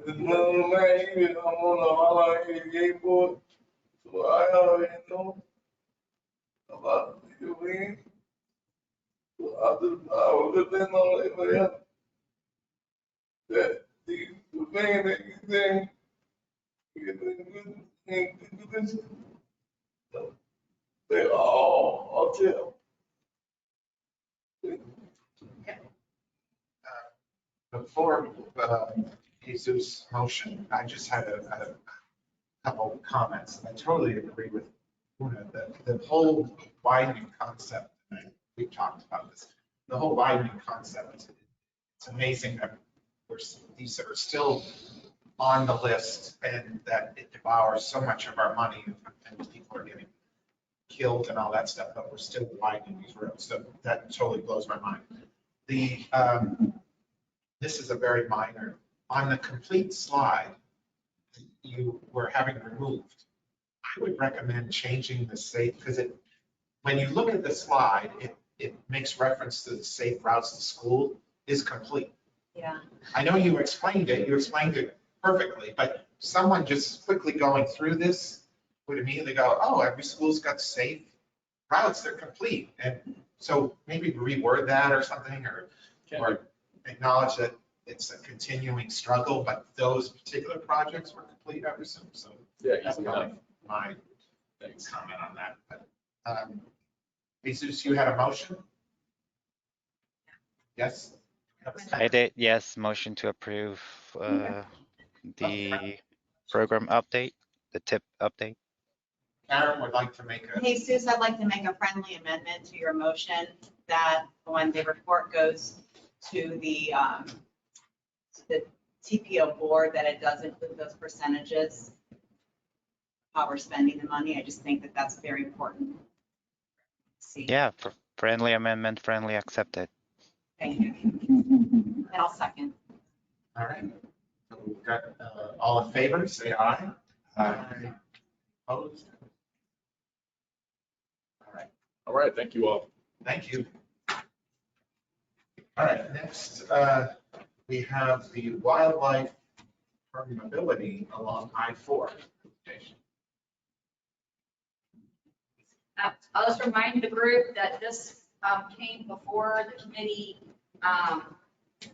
last fall, and we had a really long meeting and they had to get bumped. So we really appreciate them coming back. I'm gonna make myself presenter. Well, let's, okay.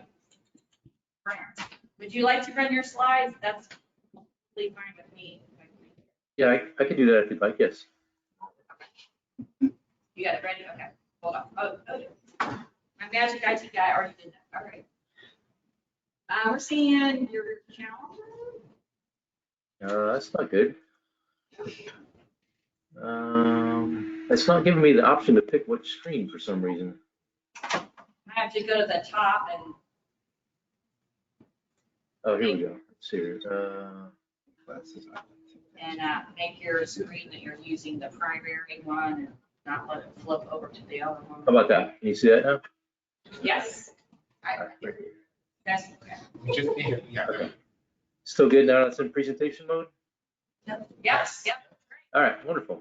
All right. I'll go ahead and get started then. So again, this is on the I-4 wildlife permeability. I work for the Florida Department of Transportation in District 1, but I also serve on the Panther Recovery Implementation Team, the Transportation Sub-Team, and we prepared the I-4 permeability report. I just wanted to help explain some of that for you all. We sent it out, and I think you all had a chance to look at it, and it was last fall when we sent it. And so, again, I think you guys know where you're at here in Hillsborough County. There has been 2 historical collisions, one that was on I-4. These are Panther vehicle collisions, which are represented by the red dots. And then there was another one on the Polk Parkway. And then I'm sure maybe many of you heard that there was another Panther vehicle collision that occurred on Keysville Road within Hillsborough County last year. So that wasn't updated or reflected on this slide. But and then this slide just shows the opportunities for potential wildlife crossings along the I-4 corridor. Within Polk County, we have one under construction at what we call the Western Green Swamp here. And then there's the other one, the I-4 near State Road 33, that we're hoping to get funded. That'll be the first wildlife crossing overpass in the state, dedicated wildlife crossing overpass in the state. And then again for I-4, the future plans for I-4 include the 8 general purpose lanes and then 2 express lanes in each direction, along with the future transit corridor within the median. And so the PD&E was approved back in 2019. It's basically almost 25 miles of interstate widening. The right-of-way, at least back when this presentation was originally done, was not funded, and nor was construction, at least again back in the fall of last year. So getting into the specifics of the report for the Hillsborough County section, we looked at a couple of different options. So the orange lines there are least cost pathways, which basically is a GIS modeling tool that we use to we pick a begin point and end point, and then based on the land cover data that's available, we assign a value of that land cover, and it models then the pathway between those 2 points that were selected that wildlife would likely use based on the cost that it takes them. So both distance and, again, comparing the land cover associated with the, each kind of, it takes like a 10 meter by 10 meter subgrid. So we did identify a location east of kind of Plant City there along I-4, and then there is another kind of least cost pathway that was modeled west of Plant City as well. So just wanted to point that out. And so looking at it more in the portrait view, you can kind of get a bigger sense of what we're connecting to. So to the south, you have the Isle of Fire River corridor there, some existing conservation lands to the south. And then to the north, you start getting into the lower green swamp connecting up into the Hillsborough River, eventually, into the larger green swamp to the north. And so you can see where that connection lies there. So this is a specific excerpt right from the report that noted, again, the east and west of Plant City is our large swaths of agricultural lands. Those lands are compatible with panther movement and foraging activities. We're recommending opportunities with FDACs and others to look at in rural and family lands protection programs, to look at some conservation lands. I know that Hillsborough County has extensive conservation lands program. And so again, kind of taking a quick zoom in at Hillsborough County's future land use map. You can see these lighter areas are zoned for the agricultural. And so there is an opportunity again between the existing conservation lands and the future land use agricultural lands to, have a wildlife corridor that connects across I-4. And then looking specifically at Plant City, then specifically on the eastern side there, again, there's some opportunities. You can see these pink hatched areas are wetland areas. And so there may be an opportunity again to connect enough of these together to create that corridor if we can preserve those wetland communities and preserve a corridor there. So the districts, FDOT District 7 did do a wildlife camera study, and they monitored each of the existing culvert crossings that exist along I-4 today. And the results of the study were kind of hit or miss. They did capture some data, but there was issues with cameras and some other things, and so essentially it was inconclusive as far as any of the existing crossings are really being used by an abundance of wildlife. Again, looking a little bit more closely as far as the least cost pathways that we were talking about. So this is on the east side of Plant City, again, very close to the Hillsborough County line. You can see there's an opportunity there for wildlife that's kind of using that English Creek and some other corridors there. And you can see the proximity of, I think this panther collision occurred on the Polk Parkway. I think it was back in 2017. So, and again, for the Florida Environmental Greenways Network has some critical linkages along. Excuse me, there are no critical linkages along the Hillsborough section based on the Florida Ecological Greenways Network, which the priorities 1 through 3 make up the Florida Wildlife Corridor. There is certainly limited conservation lands on either side of I-4. And then, again, there are some agricultural lands, but it's quickly being, changing into urban. There's a lot of new industrial warehouses and so forth that are being built. And then, US 92, which is south of I-4, is another, 4-lane barrier that we have to, make sure we accommodate if we do any improvements to I-4. So again, this is looking at that Florida Ecological Greenways Network.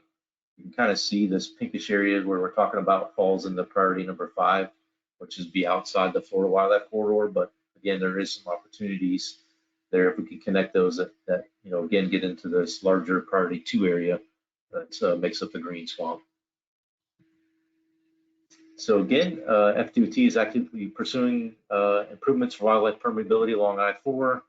Wildlife corridors need to be preserved to ensure the viability of proposed crossings. Again, it's about building partnerships with permitting agencies, local governments, and NGOs. And roadways, both state and local, adjacent to I-4, need to be considered for wildlife crossings. Again, if we're going to do one along I-4, then we would need to make sure that the corresponding crossings are done, on other roads that parallel I-4. And then again, just better awareness of that Florida Ecological Greenways Network and the local planning and permitting level is needed. With that, we're ready into questions. So glad to answer any questions you may have.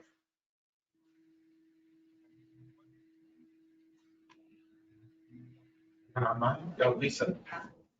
If you guys are gonna be a little bashful today, I would say that Livable Roadways has provided review comments on several Department of Transportation roadways in the past. And one of their concerns that they've mentioned is wildlife crossing, especially in rural portions of the county.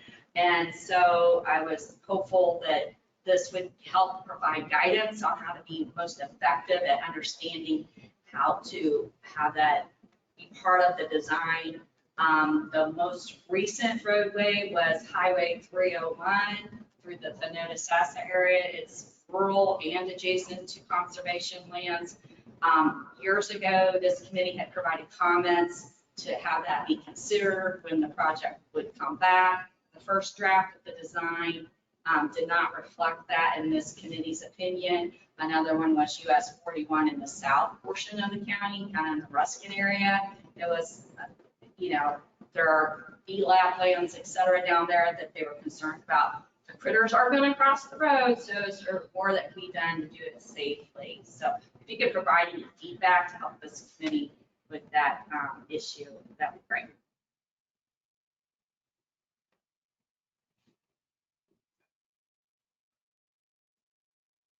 Are you looking for feedback from me? I'm sorry. Yeah. Yeah, I'll have to get with my counterparts in District 7. Again, I'm in FDOT District 1 and I cover Polk County and so forth. So I'll certainly get with them and provide you those responses of why again, if those comments were provided, why we couldn't accommodate wildlife crossings in those areas. Hey, Brent, this is Joel. I'm the environmental permits coordinator for District 7. I know that the current project on US 98 and 301, the project that's in design right now, we've got a wildlife crossing at the Withlacoochee River as well as Hillsborough River, or at least a wildlife permeability structure. Crossing has a specific name. So I don't know if that's the project you were referring to or it's an older one. And the US 41 project I'm not familiar with. If you wanted to send me the information, I can look into it and get you a response. And I'm sure somebody can get my contact information to you.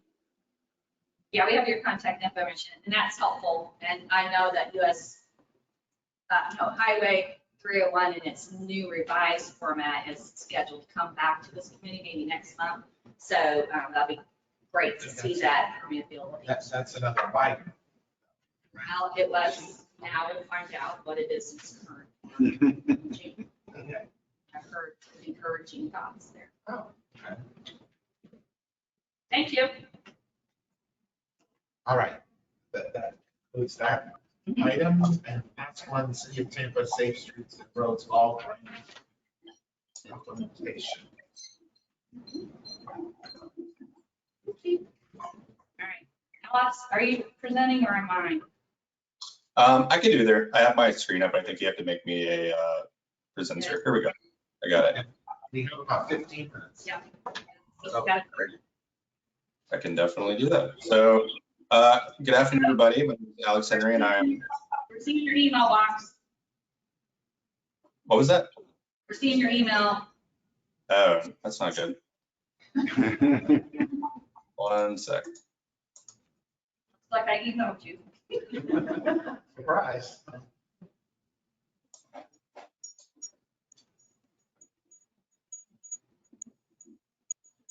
Do you just want to go ahead and share, Lisa? Then I figured that. Sorry. There we go. Okay. Okay. That work? All right. Cool. All right. Take two. We're not in go to display settings and do full screen. We're seeing the presentation mode, you know, Yeah. your notes. We're seeing your second slide. At the top, there, yeah, here.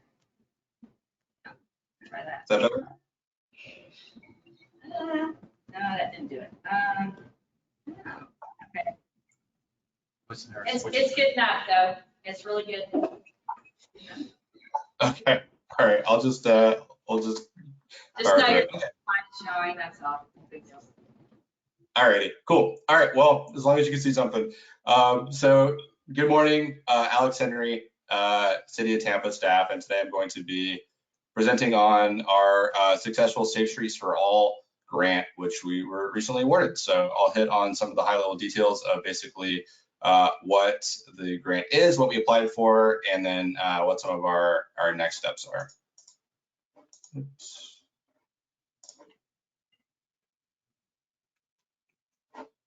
So if you don't know, Safety for All is a $800 million countrywide program that was recently established through the bipartisan infrastructure law to really push safety money from the federal level to cities and counties and municipalities and NPOs and TPOs around the committee with the goal of really preventing roadway deaths and serious injuries. So with this program, there's a couple of different things that you can do with it. So there's a pretty strong planning component to it. So encouraging communities to develop their own safety action plans and supplemental design and planning in support of those action plans. There's also a pretty substantial pot of money to help carry out the actions and strategies identified within an action plan. And fortunately, the City of Tampa had already kind of got a jump on that with the development of our Vision Zero action plan, which really clearly laid out the strategies that we wish to take, as well as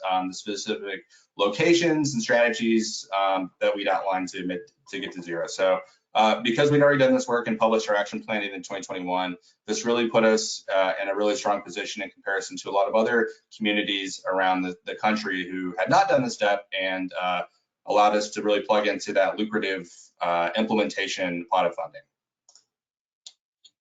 So one of the kind of key outputs of our Vision Zero action plan was the establishment of our high injury network, which is something that we referenced and was a really strong component of our grant application. So essentially, the high injury network represents the 25% of roadways within the city that are responsible for nearly 3/4 of our fatalities. So a pretty big mismatch and concentration of our fatal crashes on these roadways. And these include not only city roads, but also roads that the county has jurisdiction over, and also the state as well, so all roads.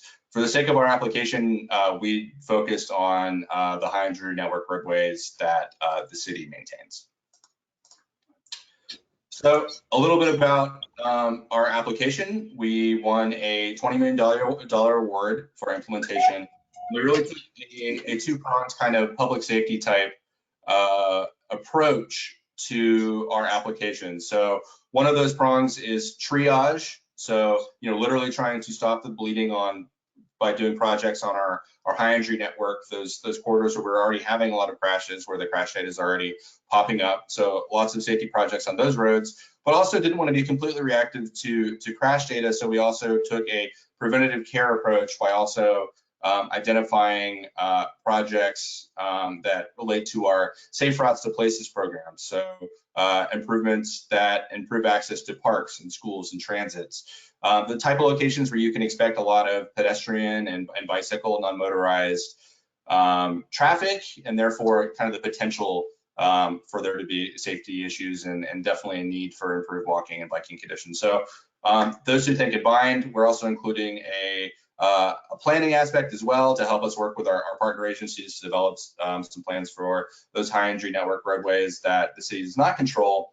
And also wanted to highlight that nearly 3/4 to 74% of the funding that we're getting through this grant will be going to projects within underserved communities. So equity was a really strong component of what the feds were looking for in an application, and we really centered it and based a large part of our application about it. So you'll see as we run through the projects, the overwhelming majority of them are in neighborhoods like East and West Tampa, Ybor, North Tampa, areas that overlap a lot with the federal government's Justice 40 designations. As far as what we're going to be doing with these projects, so $20 million sounds like a lot of money, but it certainly is. But we had about 30 locations that we identified in the grant. So we're really trying to take that $20 million and stretch it as far as we can to do as many high impact, relatively low cost safety projects around the city. So in doing that, we're really leaning into our quick build model, which is something that we've recently seen on our Cass Street cycle track project across the Hills River that got a shout out earlier in the meeting. So essentially, we're looking for opportunities to just do projects like that, but citywide at these priority locations. So looking for opportunities for new crosswalks, installing new median islands with pedestrian refuge, filling in sidewalk gaps, new bike lanes protected where we have the right of way, and then narrowing and repurposing travel lanes to help free up that space for non-motorized use as well as just overall on these roadways. Speed is such an important and critical part to the safety equation. So looking for opportunities to really calm traffic and reduce speeds on these priority corridors. These should be in your packet, so I won't run through and talk about every project individually, but just kind of wanted to highlight the diversity of projects in our different areas of town. So these are the projects identified in East Tampa and Ybor City. So as you can see, there's a mixture of corridor projects along corridors along our high injury network, like Hannah Avenue and Lake Avenue, and then also some Safe Routes to Places projects. So some improvements along Potter Elementary and Orange Grove Middle School as well. North Tampa, especially in kind of the USF area, a handful of projects there as well. I skipped over West Tampa, but definitely a lot of projects there as well. Havana Avenue is a priority project where we see a lot of opportunity for some kind of transformative potential there. So we actually have a design charrette that we're scheduling for next month to kind of talk through some of those details, and we'll have some more information on that as well. But again, kind of a mixture of these high energy network corridor projects with improvements near our schools as well. North Tampa I hit on, and then a couple of projects downtown as well that overlap with our high energy network. And Twig Street, we had a similar design charrette on that last month, which we're taking the feedback from, and we'll report back on that soon as well. I mentioned safe routes to transit is also being a focus. So we're also working on identifying some improvements along these transit routes as well. We'll be digging into that and coordinating with HART as we move forward on that. As far as next steps, we're really in the process right now of working with FHWA to execute our grant agreement. It typically takes about a year from the point of the discussion starting to the grant agreement being executed, which is when we're able to start spending the money. In the meantime, we're working on doing some additional planning and project development. Some of these projects are in different states of kind of project readiness. Some of them are pretty fully baked, and some of them we still need to do some work to kind of flesh out what the opportunities are and what the project scopes are actually going to look like. Once we have that finished, we'll be doing some public outreach, focused a lot in these neighborhoods where we have a lot of projects coming on, just to give them an idea of what's coming and an opportunity to provide some feedback. After that, we'll be getting the grant up and executed, and then working towards implementation. So you'll start seeing these quick build type projects really popping up all over the city. And then finally, just wanted to touch on some of our upcoming quick builds. So these are two projects that we included in our grant application, but we just love the project so much and felt that they were such important safety projects that they really couldn't wait for our grant execution. So we went ahead and just did them with our own city forces and our own city funding. So Main Street from McDill to Armenia.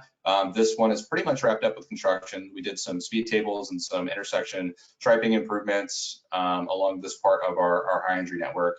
And then right now, currently under construction is ARDC in VM Ybor. So we did a lane repurposing to take out one of the travel lanes and used it to install a parking protected bike lane. So that's under construction right now. A lot of the striping is already done. You can go out and see it, and it's looking pretty good. And that was about all I had. So we'd be happy to take any questions, and thanks again for bearing with me through all the technical issues. Questions, anybody? We have a comment. What is something flashing on in the chat box? My computer. Do you want to say anything about your next year SS4 all grant? Yeah, we're looking at that right now. So the applications for next round of Safe Streets for All are due in July. Some of the feedback that we've received is that because we were one of those fortunate communities that received an implementation grant, that we might not be as competitive for another big, like $20+ million grant.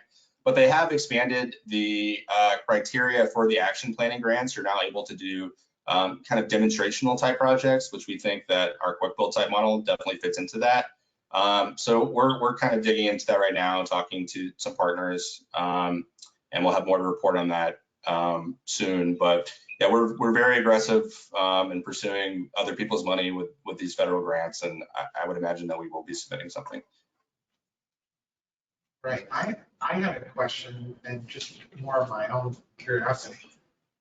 The Doyle Carlton Laurel Street, is that still somewhere, the roundabout still moving? That's not part of this, I don't think, but. Yeah, correct.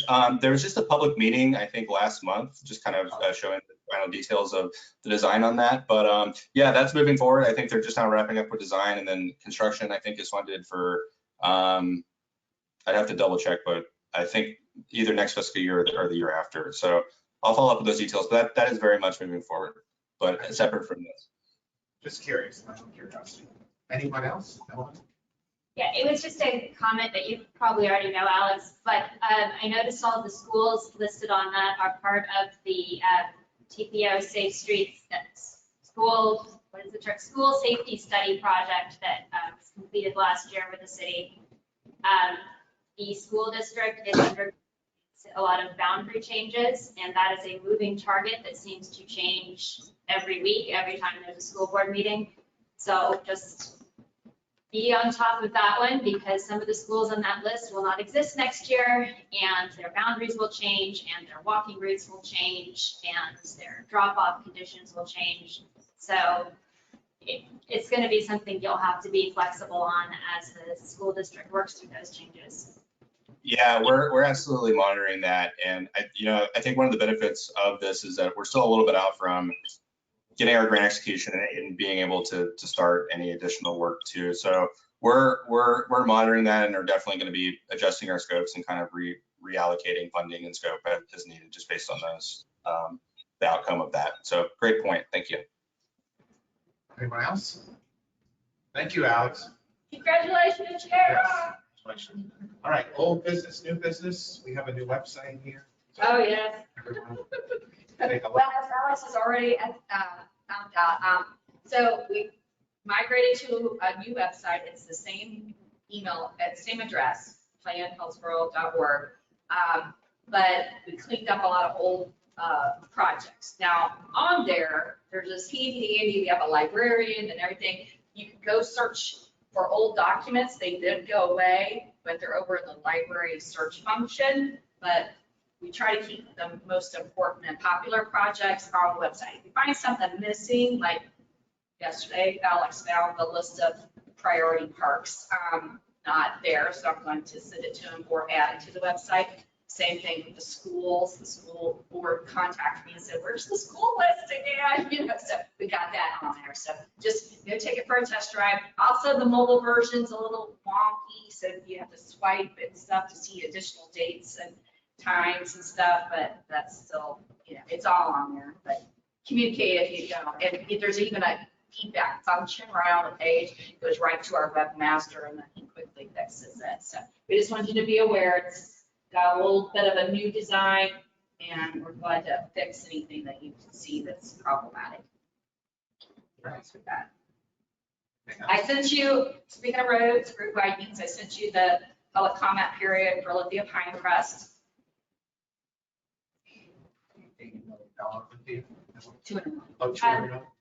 I'm very excited to see the information about the grant, and of course the county has a grant as well. That's still pretty limited funds. So there are other places we can stretch some funding. If you are able to come out to Potter Elementary this weekend, the East Tampa CRA, working with Lisa, put together an amazing new crosswalk mural. So that is a good example of a different way to get funding for a road project. If you are available tomorrow to come out to Roosevelt Elementary, the school community there fundraised to do a whole new street sign outside that school. I hope we can find some more opportunities to stretch transportation safety funding like this by getting our community more engaged in other places. Okay, what time is tomorrow? 3 p.m. 3 p.m. That's that little unveiling, ribbon cutting, PR event? Yes. Okay. All right. At Roosevelt, which street? On Concordia Avenue. So yeah, that's worth noting. Don't put the directions into Roosevelt Elementary. It will take you to the wrong side of the school. Okay. Go around back to Concordia Avenue. On back. Okay. All right. All right. Look. Well, all right. I'm going to make a motion to adjourn. Oh. So just adjourn. We're adjourned. Yeah. Thank you. Bye. All right.